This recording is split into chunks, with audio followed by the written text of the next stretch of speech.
Hello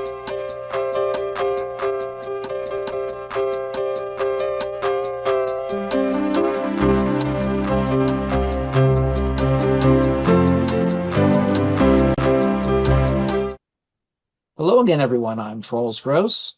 And I'm Leslie Hoban Blake. Welcome to Two on the Aisle. If you're enjoying this program, please subscribe and please press the like button. The show we're going to discuss today is BUG. B-U-G. That's what it sounds like. And interestingly enough, when we arrived at the theater, they took our phones. So we all knew something was up. We weren't sure what. Usually that means nekkid, Nekkid, and that's what it meant here. BUG is a revival of a 30-year-old play by Tracy Letts, now starring his wife, Carrie Coon, and Amir Smallwood. It's brought in from Steppenwolf. It is their production that they did during the pandemic, or just about at the time of the pandemic. And it's still set in the time frame that it was, although it's listed as the present. It is a play about conspiracy. It is a play about craziness. It is a play about loneliness and need. But when I saw it 30 years ago, it was also an electrifying play. And this is not an electrifying production. Not at all. This is a woman. She is living in a motel in Oklahoma. She's been living there since her divorce. Her ex-husband was jailed. He is now out of jail. The husband is played by Steve Key. He comes to see her. Stereotypical redneck, wife-abusing husband. Then her lesbian friend, also kind of stereotypical, comes to see her. And she brings this friend that she really, an acquaintance, I should say. And he ends up standing up to the ex-husband. And he and Carrie Coon's character, whose name is Agnes, end up living together in the motel room. His name is Peter. Everything seems to be going well. They walk around naked. I don't know why they need to walk around naked. I don't know why the playwright wants his wife displaying herself like that on the stage, but so be it. He notices a bug. And then paranoia sets in like nobody's business, as does the ick factor. Well, And she's then already got paranoia of her own because her son was disappeared from a grocery store when he was 6 years old. So she's a broken bird. He's not much better, but he did stand up to the husband. So I can see the way it's played, you can see that is the connection. Frankly, before Michael Shannon was the focal point. So the play was about Peter and the craziness. I didn't even remember who played the woman the first time around. I so that upset about the change of focus. David Cromer, the director, did a great job of introducing the play in the beginning, and then I think he wasn't up to maybe the craziness of it. This was when I saw it. It was Chicago edgy downtown theater.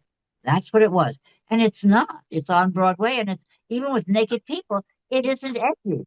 I don't think nudity is edgy anymore. We've just seen too much of it. The edginess isn't there, and I don't know if it's the direction because it's the same play. Nothing was changed, and that's a mistake.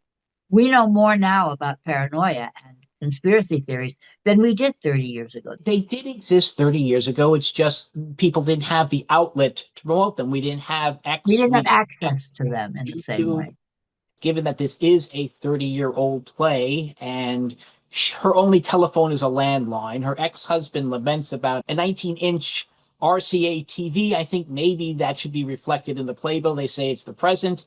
It is not the present. It may not make a difference to you, but it did to me. It did make a difference to me. It did make a difference. Okay.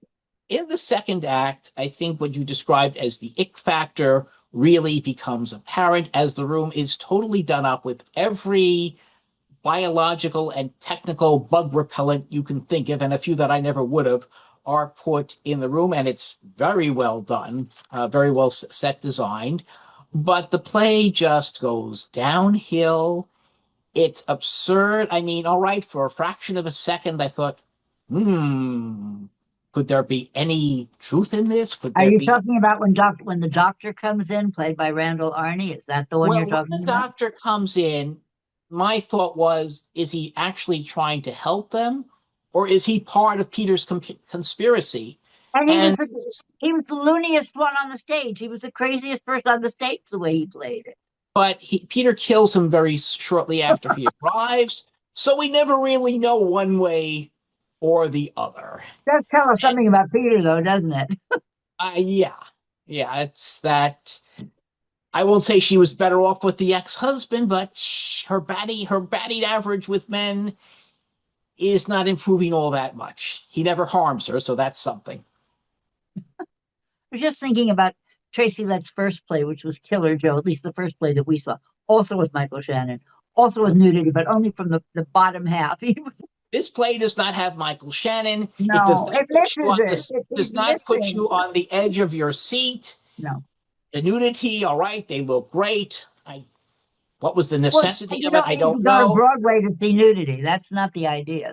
No, That's we have a lot more access to that too than we yeah, did 30 years ago. exactly. And So, putting but that all together, I will give this out of 5 playbills, 2.5, and I'm probably being generous. yes, you are. And I would have to do the same. And I'm being generous only because I really hold Tracy Letts and Carrie Coon both in very high esteem. I wish them a much better play the next time around. I agree. And that is our show for this evening. Please like and subscribe. And when you go to the theater, look for Leslie and me, us too. On the aisle, itching and scratching and